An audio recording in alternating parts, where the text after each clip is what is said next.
my name is Jannah Welcome. This is my story about how I overcame mental illness at the age of 17 and how I was able to heal myself and become more resilient. Grew up in a small town. I had two other sisters. The dynamic in our household, I really didn't grow up around a lot of family. It was my mom and my dad. They did get divorced, but we didn't grow up around family. My mother is from North Carolina and my dad is from the Caribbean. There wasn't a sense of cousins and aunts and things like that close-knit family feeling. There were times in our home where there was lots of love, lots of food, lots of laughing, things that children would do. But then there were times where it was really challenging to be in our home because of the existence of domestic violence. That has been something that I realized that impacted the way that I approached relationships as I began to date. I didn't really see a lot of it. Most of it would be at night while we went to sleep. There was a lot of shouting and screaming. I hear my mom yelling and just that sense of unrest. So I did develop problems sleeping after a while because I was just always a sensitive child. I would move at the slightest sound because I was so accustomed to hearing the drama at night. I do remember one time that in the middle of the night, I remember kind of being that hero child. I'm the middle of the three. And I'm the peacemaker, the one that will stick up for both of my sisters. And I remember coming out of my room one night in the middle of the night and just running and trying to protect my mom and just sitting, trying to cover her with my entire body, trying to cover her face and her arms and kind of shouting to my dad, stop that, you don't do that. And whatever little power that I thought I had. And so that wasn't every night, but it wasn't enough to cause me to have anxiety. In terms of the types of abuse, my mother, she doesn't believe in corporal punishment, so she never spanked us or anything like that. She really prides herself on that. But in terms of her coping with the lifestyle that she had created for herself with a man who was physically abusive, she developed her own habits, and those habits led her to us feeling neglected. And neglected meaning just her not being emotionally present. There were times where I didn't feel like I could go to her with my big feelings that I had. And so there was a sense of not feeling safe. My dad did travel a lot because he would be doing seasonal picking and fruits and things like that. So he wasn't always home. So he traveled a lot. So we were with my mom most of the time. But when it came down to chastisement, my dad was very big on principle. It was almost one of those things where I truly believe that when someone's insecure and they to the point where they feel like children are offending them, that's where the abuse happens. And there were times where the slightest thing that we would do, if it looked like we were rolling our eyes, if it looked like we were being disrespectful, if it appeared that we were sucking our teeth, there was a slap. Because I saw domestic violence in my home, it was normal for me to see couples fight. For me, the thing that made it okay, even when I started experiencing domestic violence at 13 and a half, 14, it was normal for me to see couples fight. And I thought it was okay, especially if the woman fought back, because then it wasn't abuse, it was a fight. It became normal for me to experience fighting. And I saw it around me in my neighborhood, and it didn't seem like anything was wrong. It seemed like this is what everyone goes through. The abuse, the slaps, the fear of, a fear of authority even crept up. And just growing up in an area that was extremely poverty, where there was poverty and just all these, wasn't always safe, it affected the way that I showed up in school. So I remember I would act out in school, especially, I remember third grade, I would get these certificates that said Jannah was on her best behavior today. And I thought that was something to be proud of, but on my best behavior, really? And then I also remember in seventh grade where I got straight Fs. And I remember a friend of mine, her dad asked me, do you care that you are getting straight Fs? And I said, no one cares. No one is checking my report card when I get home. I guess looking for attention early on, but I didn't know that. And so when I started to get attention from my male counterparts, it felt good, to the point where what we now know as red flags, I just bypassed all of those because I felt seen, I felt heard, I felt like someone loved me. And at that point, even though the type of love that was displayed wasn't the type of love that healthy people would accept, it was what love looked like for me. I dove head in. And I remember even saying, because my dad is an island man, I'm never gonna marry or be with an island man, or I'm never gonna be with someone who would treat me this way.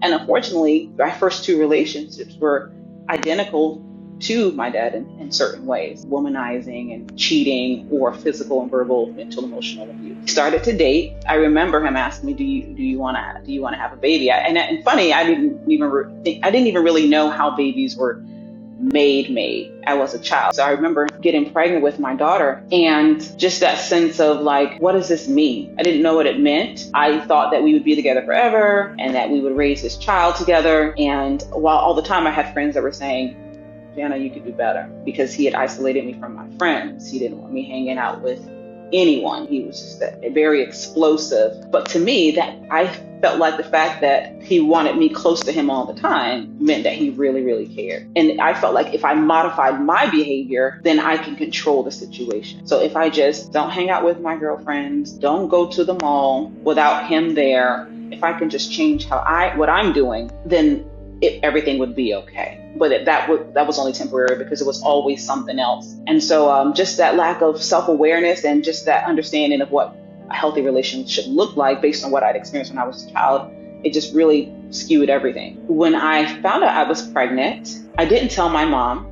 I told a friend of mine who was also pregnant. I don't quite remember my mom's reaction, because she found out from someone else. I didn't get a chance to tell her. I think that was the most heartbreaking part. I remember there being some type of tension, and the only reason I say that was because I remember moving out temporarily to go live with my boyfriend's sister and just taking my things and leaving. And then I remember her coming back and just having a conversation with me saying, what are you going to do? And I just told her, I had plans to raise my daughter or my baby and be a good mother, and I was going to stay in school and do all the things. My dad, on the other hand, I didn't tell him at all, because I was just afraid at how he would react. Surprisingly, he was more hurt that I didn't tell him at all, concerned about why did I keep it from him? Why did I feel like I couldn't tell him this? And I'm thinking, are you kidding me? When have you ever been a safe place to tell anything? And wanted to start fresh, so breaking up with my daughter's dad, but then got into another relationship that really wasn't the best for me. At the time when I had made a concrete decision that I wanted to go to college, I wanted to do something more and be more,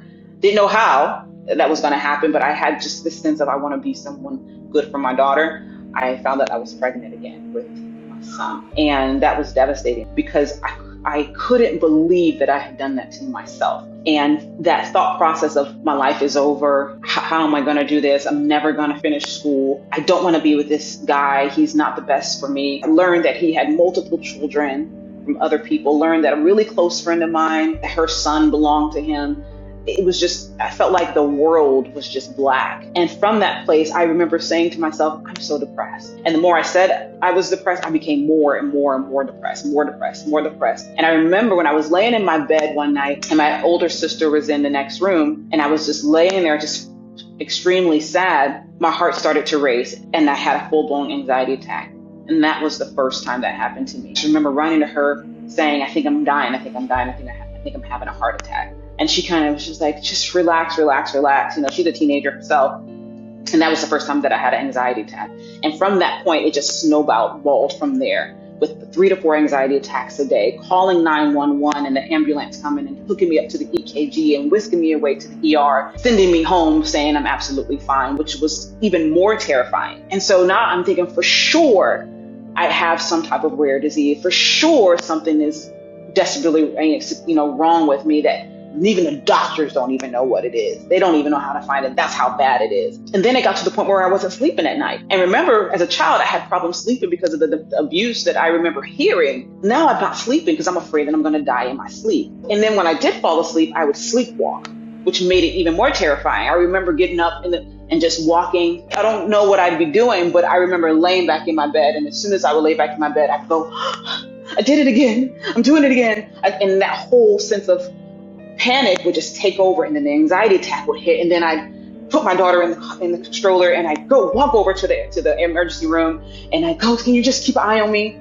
Why didn't I check myself in? Because I didn't even know that I had a medical condition. I thought it was something that they couldn't help me with in the first place. I just felt like, let me just stay here. That would happen almost every other night, except for when I would go to school. And I remember telling one of my administrators that I was having these episodes where my heart would race.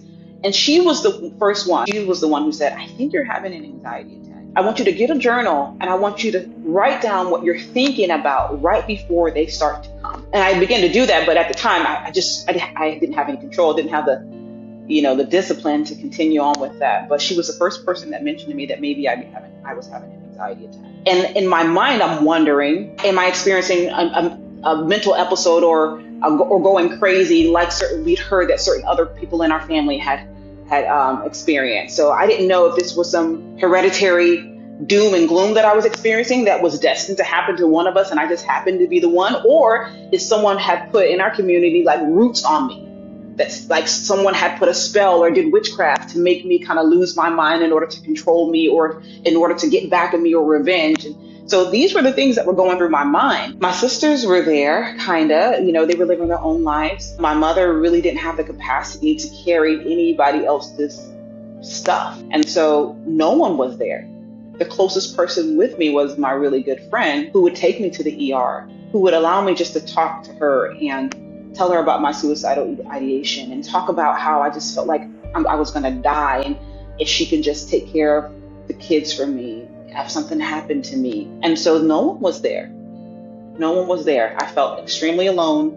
I felt isolated, and I felt I was left alone with the toxic thought. I became a hypochondriac. I didn't even know what it meant, but I learned what clicked for me. And it's really interesting was that my friend who started going to church, she brought me with her. I remember feeling this overwhelming sense of love and acceptance, and not even from the people. It wasn't like I got around these people and they came and they corralled around me and they made me feel so loved. It was a presence there that made me feel loved. From that moment on, she'd handed me a Bible, and I remember reading a passage that talks about, if anything is good, think about that thing. And I literally would do that, literally. I didn't feel good when I thought about self-harming. And then I was like, I want to be here for my children. Let me think about something else. What makes me feel good? And I would literally think about the beach, fighting my thoughts, like wrestling my thoughts to say, no, I'm not going to think about that.